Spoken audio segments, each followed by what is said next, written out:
So I'm gonna have each one of these leaders, women leaders, say a little bit of who they are, which country they're from, and we're gonna start first with Anastasia. Thanks a lot, and yes, I didn't have a chair. As you see, this is the one difficult what we face every day as a woman, yeah?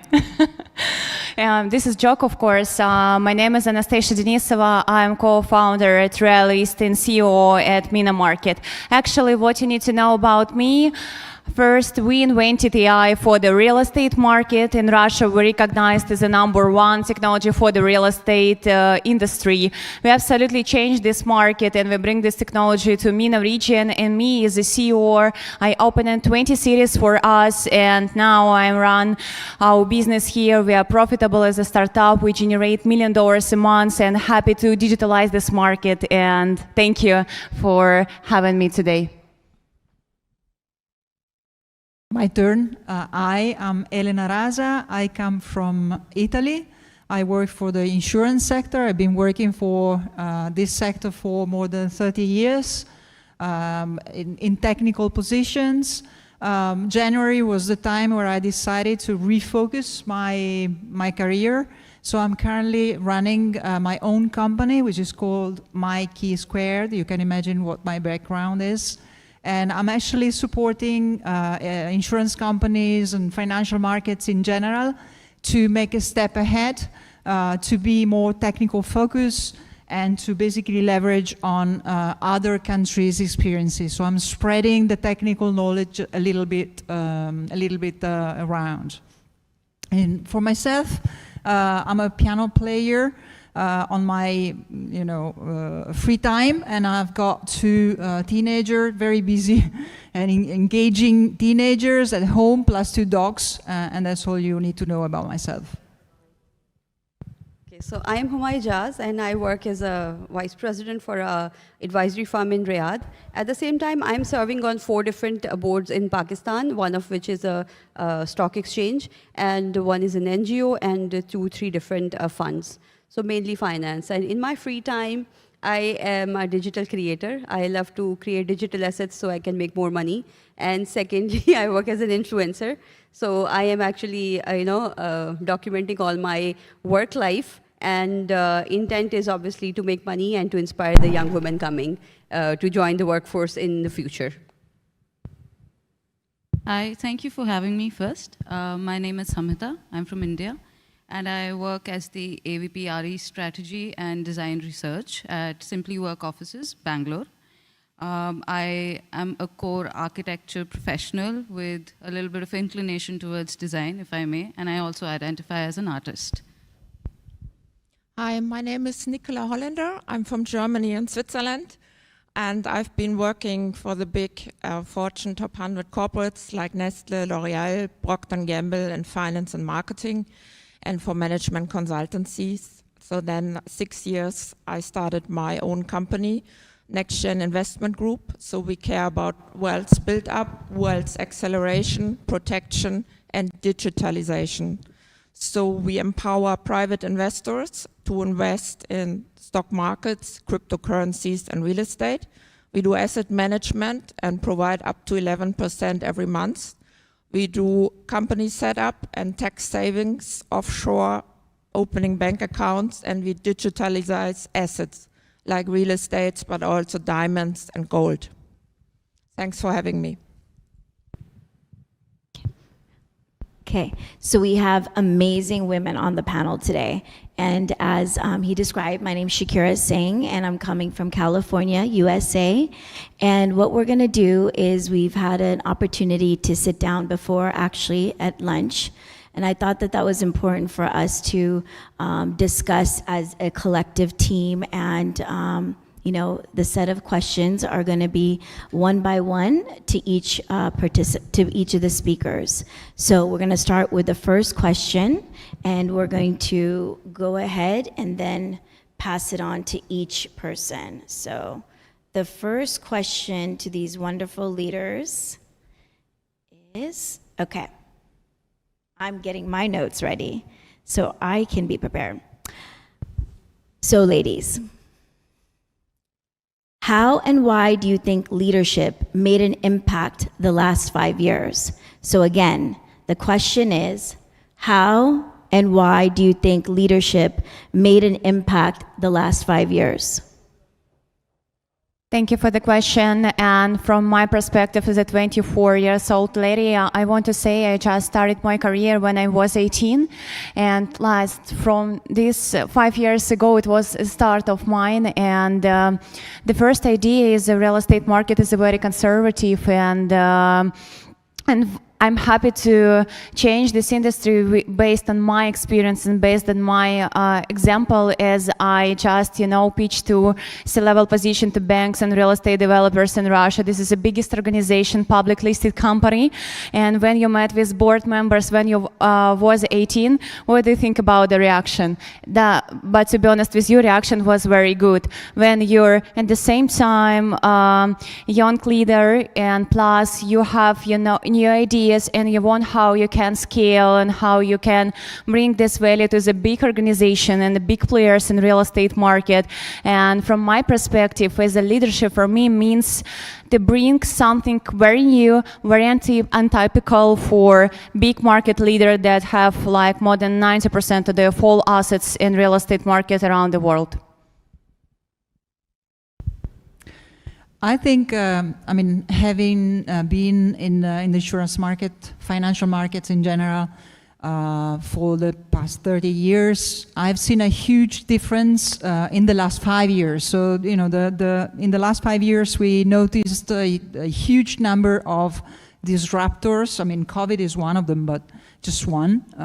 There were many. And basically, having leaders who can run the companies became more and more, important to have people who could actually keep the bar stable or even raising the bar in difficult times, managing huge number of people, engaging them, motivating them became incredibly important. So this is really what the leaders had to learn fast, especially those who were a little bit lacking, and unfortunately not all the leaders are, or all the managers are leaders, there's a mismatch. But what I see is that a real leader is able to manage people in difficult situations. They know how to learn fast, they know how to motivate people, and they know exactly where they should go. And they learn from the past, they look into the future, they know where the future is going a little bit, and they move the company along with them in order to make the change which are needed for being a successful company, with the people who can be engaged, where the retention rate is low, and all these things that makes a company driven by a leader real, valid, and important for the future. So this is really how I saw moving, companies moving towards successful. The good leader knows when he has to raise the bar, he knows how to bring people up to the new level, he knows how the developments are going to be, and so on and so forth. And I think this is more and more crucial in the marketplace where, and this is applicable to all the sectors, not just the financial one. I guess it's the same in the other sectors that we are meeting at this conference, but this is really what makes the difference, finding the right solutions. So basically, how I see leadership is basically, if you look at very young children, I mean, for example, one of my niece, she's just 5 years old, and she asked her dad one day, why can't I make all the decisions? Why you have to tell me what to do? So I told her mother and father that, she has leadership skills. So, this starts from a very young age that people start showing they have the skills or they have this ability. The next step is after you get your basic education, maybe your graduation, your professional studies, and meanwhile you are developing your leadership skills. In my case, it was a very progressive sort of journey for me. I mean, 4 or 5 years ago, I've been able to Alhamdulillah, I've been a part of decision-making process for a lot of companies. Currently, as I mentioned, I work on the board of one stock exchange. I'm heading the audit and investment committee and mainly the financial statements committee. So I think my role is so critical that if I don't sign the audit reports, the company will not, accept the financial statements, and the people won't have information. So I think leadership skill is basically what you start acquiring at a very young age by being,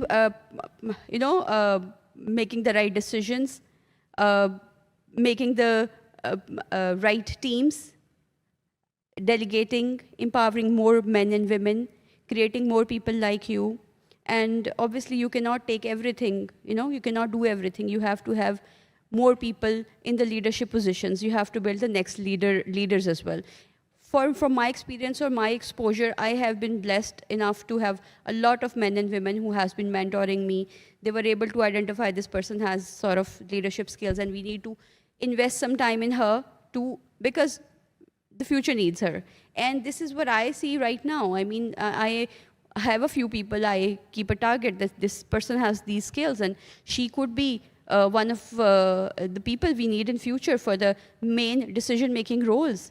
And we already know, as the researchers show, like 20% of the profitability increases when specifically women are on your boards and making important decisions.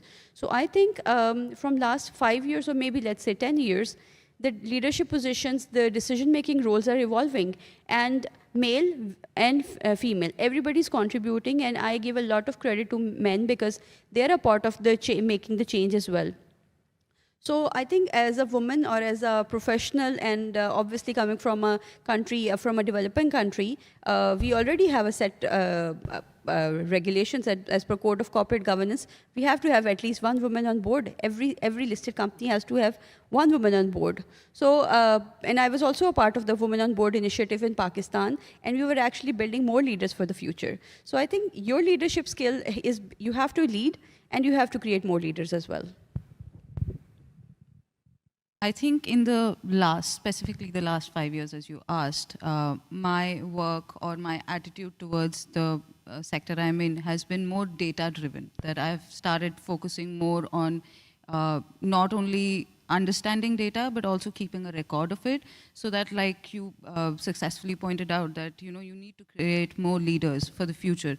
So that is something that I understand is really possible through proper data accumulating, keeping that data, going through it again, because nothing's new under the sun, right?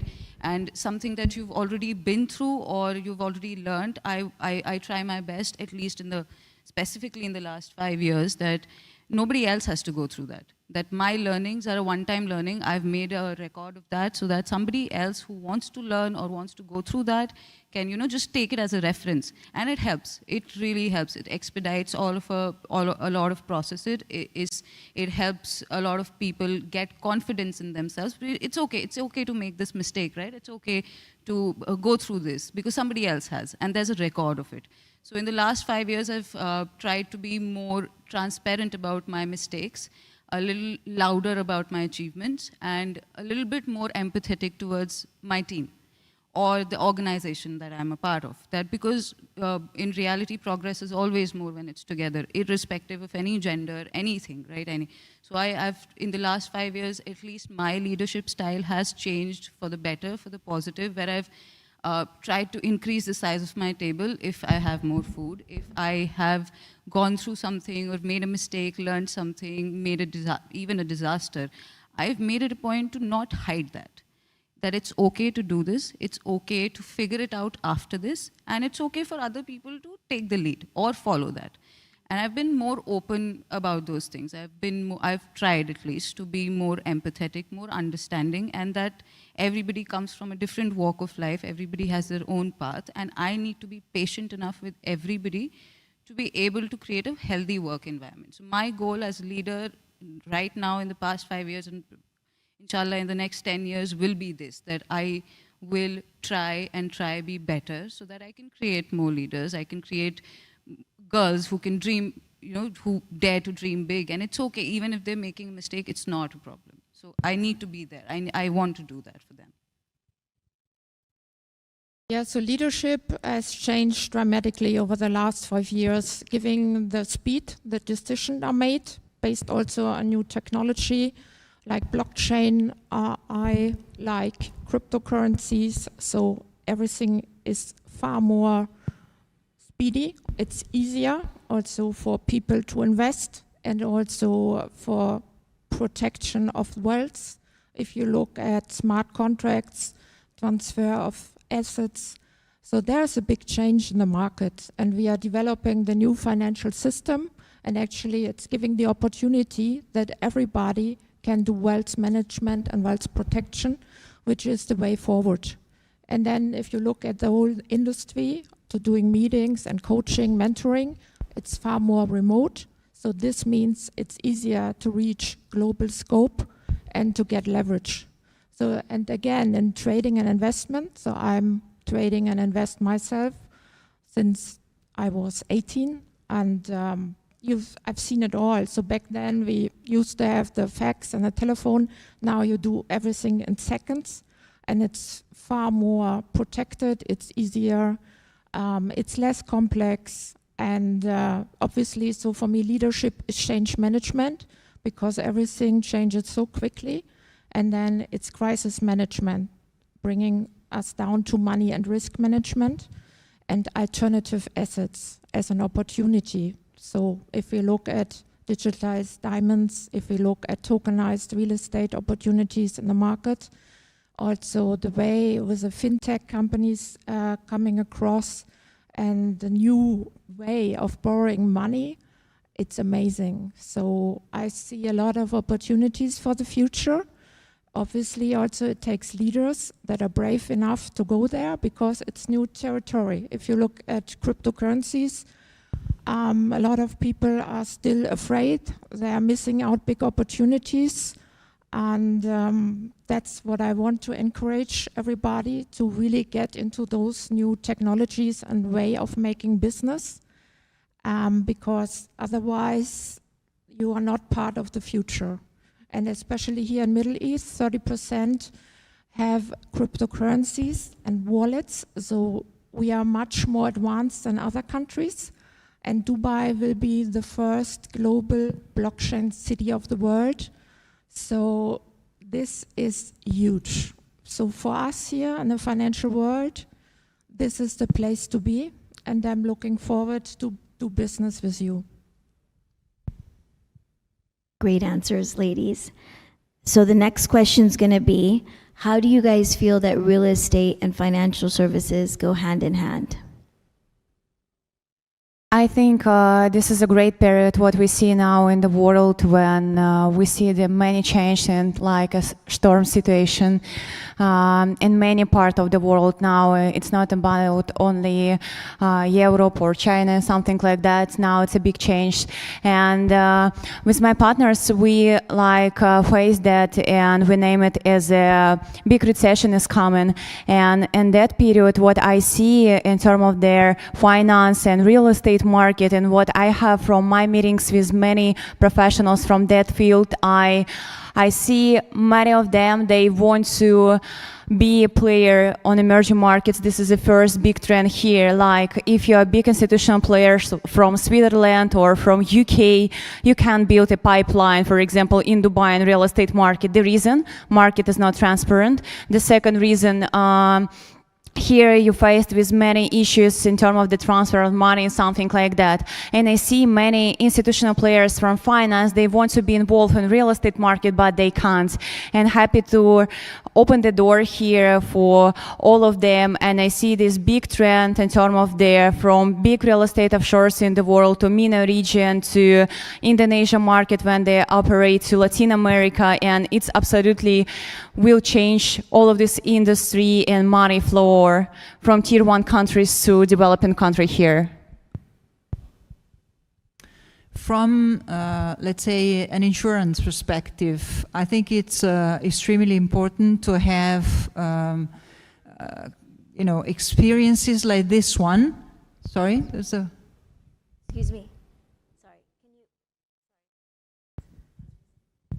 Maybe a question? Sorry, if we can make sure that we're not on our phones and no side conversations because these women are actually speaking. Appreciate that. Thank you. Please continue. Thanks. So experiments like this one, where the two parts meet together and discuss about future trends, present problems, issues, developments, and stuff like that, it's extremely important because you see the two sectors many times working in silos. So everyone is like doing its own job without really understanding what the other party is doing. And from my perspective, especially in the insurance sector, is not really proposing covers, insurance covers, for example, to cope with the issues the real estate market is facing. So, you know, we need to make sure that the silos disappear, and we need to start discussing around, you know, real features in such a way that there's a win-win solution. So most of the times, the insurance sector is highly focused on property coverages, maybe some services attached to it. Now we're talking about a lot of AI applications, technologies, domotics, and you know, real developments, but we don't really know how the two parts could actually talk in the same language in order to get the best value, like a win-win solution between the two, where the real estate market explains what the issues are, and on the other side, the insurance sector can actually offer the proper covers and the proper, you know, services or whatever needed. So I think, you know, this is a good example of when the two sectors work in hands in order to solve potential issues. We have climate changes, natural events, impacts on the real estate world, for example, and how can the insurance market mitigate all those risks is something that we all need to face together. This is really, you know, where I see a good synergies between the two fields where we can reach something successful for both sides. I think real estate and finance is like, you know, all I can see is just money, making more money, and deciding for money. So basically, finance is basically understanding money, how to use the money, how to create more money. So, and that's again, real estate is the same thing. So I think these two are so important to understand, to make the right decisions at the right time. So you can be a very good real estate person, but you need to understand the money game as well. So I think these are very important, and very, to create synergy, it's very important to understand both of them, both subjects. These two industries, real estate and finance, really old industries, probably two of the most oldest industries the world has ever seen. And to make infra, to get something done, to build something up, we need money. We need dedicated investments. We need money to drive the people who are going to build that environment. We need money to basically drive that whole thing. And for the finance segment to translate something into a physical world, they will need infra. We need to work out that balance, because this is something that has been happening for, I think, hundreds of years. Finance and real estate have been going in hand to make something that, you know, awestrucks us. That's something that is larger than life, and that is not something that is going to happen if real estate is working without finance, or finance is working without real estate. To make an impact from a financial perspective, to make an impact in the physical world, to show the grandness of what money really feels like in the world, you will lean in on infra. And likewise, infra to translate its brilliance to the physical world and to show how this industry works and what miraculous things that this industry creates. We need the money. We need good financial support. We need people to invest in those visions. We need people to take care of the people who are doing this work day in and day night, their food, everything. So nothing is going to drive without the money, and money is not going to drive without the will and the dedication of all these people who are ready to work in the real estate industry, who are going to give their 100%. So I think, yeah, given that this is happening for hundreds of years now, and we're only getting to a point where we're addressing these things and we're ready to refine these things. So the balance is very important, and yeah, we're just getting better at it. Thank you. Yes, so it's actually crucially important that all comes down to education in financial services. And if you know how to do it, everybody can print their own money, seriously, especially if you look at the future. So if you look at with small amount of investment like tokenization, you can also invest in real estate, even if you don't have much money. But you really need to get the education, how to do it, where to do it, and then everything is possible for anybody, and this is where the opportunity lies. I think we don't need more funding, because also in trading you can get funded trading accounts nowadays, so even if people don't know enough funds, they can still be a good trader and to fund other people's money, and we educate and teach them and give them those challenges. So for me, it's more to get to the source, to the root cause of all the problems, and then to do smart investment strategies. And obviously, this goes hand in hand with the real estate industry. And if you look at the real estate market, for instance, in Dubai, I mean, it's explosive, it's booming, it will go on for the next years. So there's, again, a lot of opportunities to have your own real estate without big funding. So, and back some years ago, if you say how is the industry developed, it was much more difficult to get mortgages. People have to do crowdfunding to get a little share of real estate. Back in the market in Switzerland, where I was the last 15 years, the market was also very strong, but again, the prices were so high that foreigners could not afford any real estate. So that was very much protected by their own Swiss population, and you have higher taxes. So again, it's more challenging than over here, for instance. So this is, I see a lot of opportunities moving forward. Great. So the next question is, how do you find work-life balance? Thank you for the question. Let's say I don't believe in work-life balance. I think in our life we have the we don't have, the circle of balance. Yes, everyone is talking about that when you need to compare like your personal life, family, work, life balance. Yes, I don't believe in that. I think if we talking about a kind of some period, let's say this month, since it's mostly for my career, next month I will allocate more my time for my family and for my children perspective, something like that. I think during the whole life, maybe, yeah, it could be kind of the circle of balance when you were very good and your career and your job and your family and something like that. But if we're talking about the kind of the short time period, let's say month or year, it's okay if you don't have work-life balance. If now you work 24/7 for your job and you're absolutely happy, that's okay.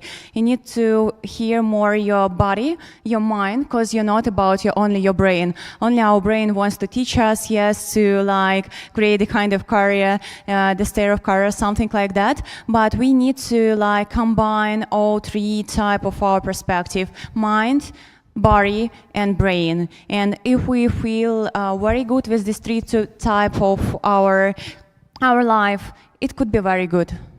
This is from my experience. Well, actually, thank you. I really appreciate this answer. I think there is time and time. There is a time where, like your age, which is not obviously mine, you have time for, work hard, and life balance doesn't exist at all. Hustle. It's hustle.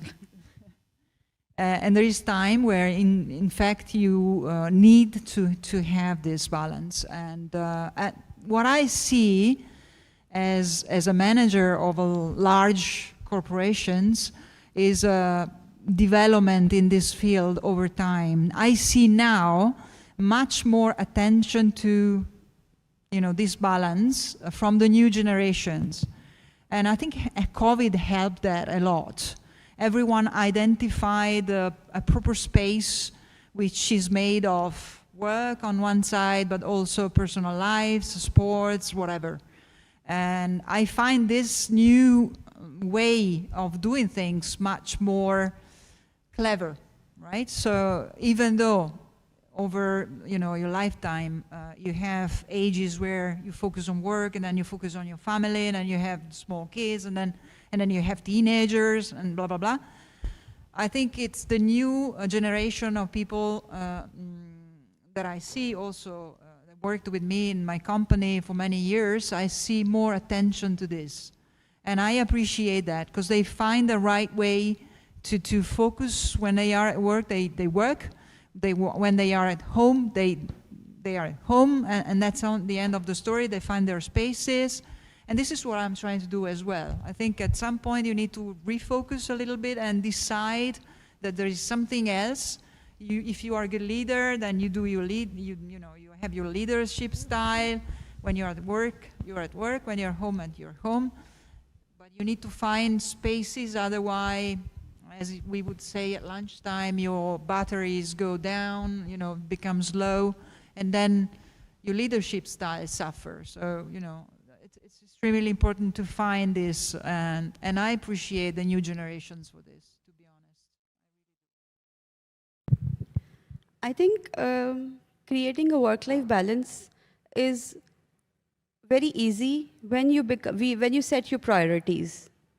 So in my case, every few months, my life trend changes. For example, I have a commitment to myself that one certification or one degree or something every year or 2 years.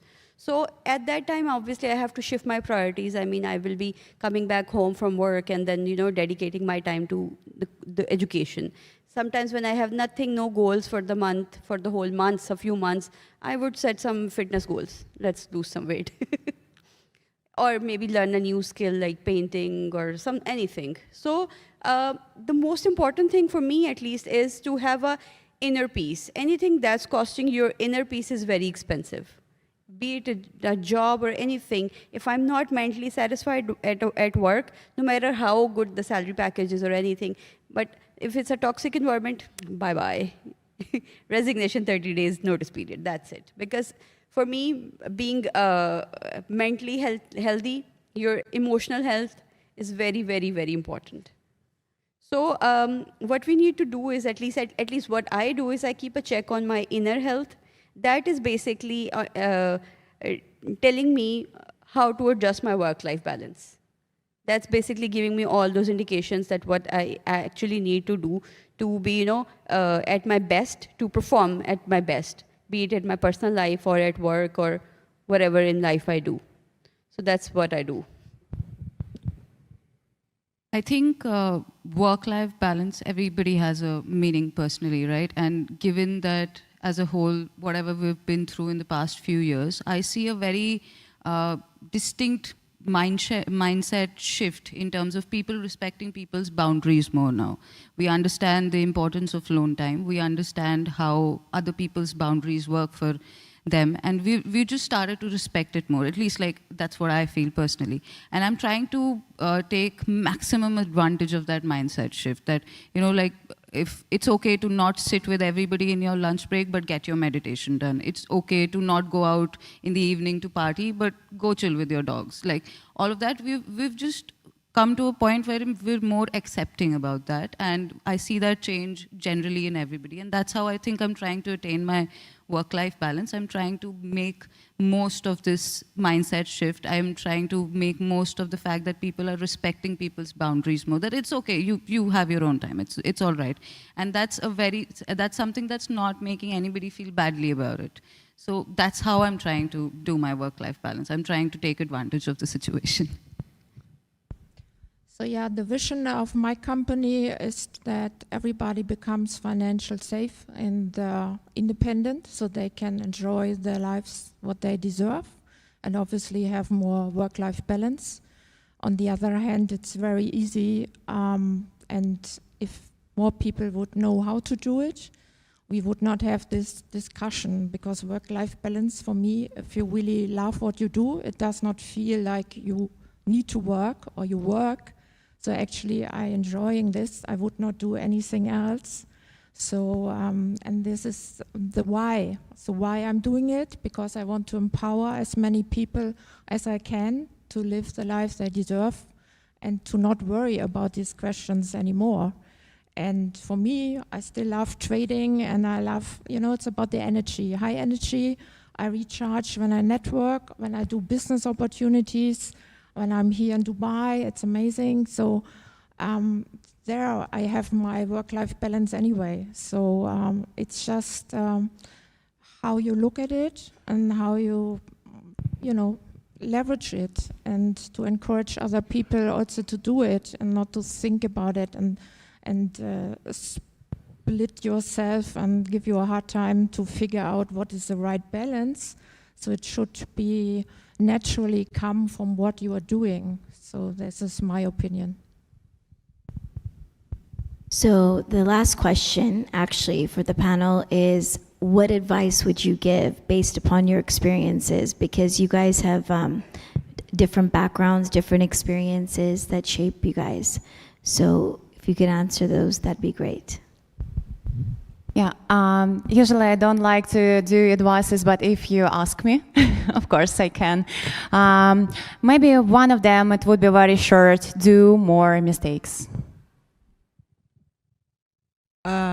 Yes, definitely more of this, especially in Dubai, if you can.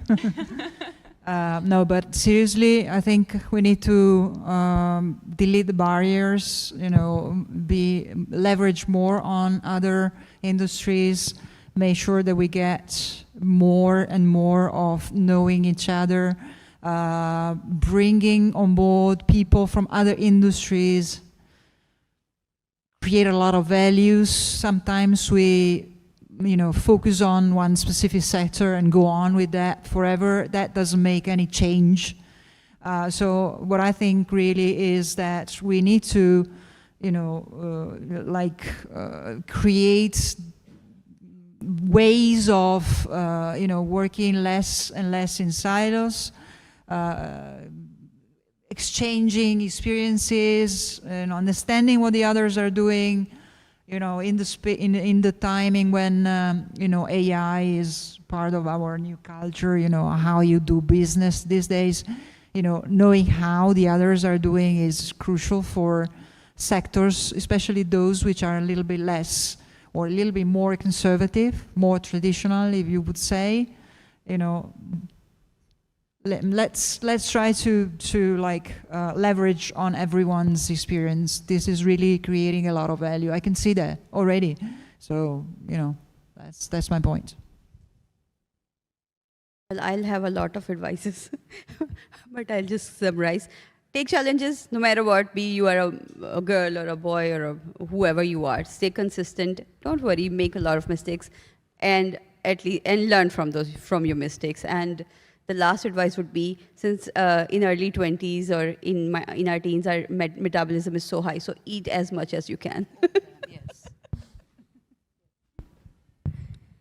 I think dream big and practice being your kindest version, because God knows the world needs more kindness, and even if it's tough, because I also know it gets tough to be your kindest version.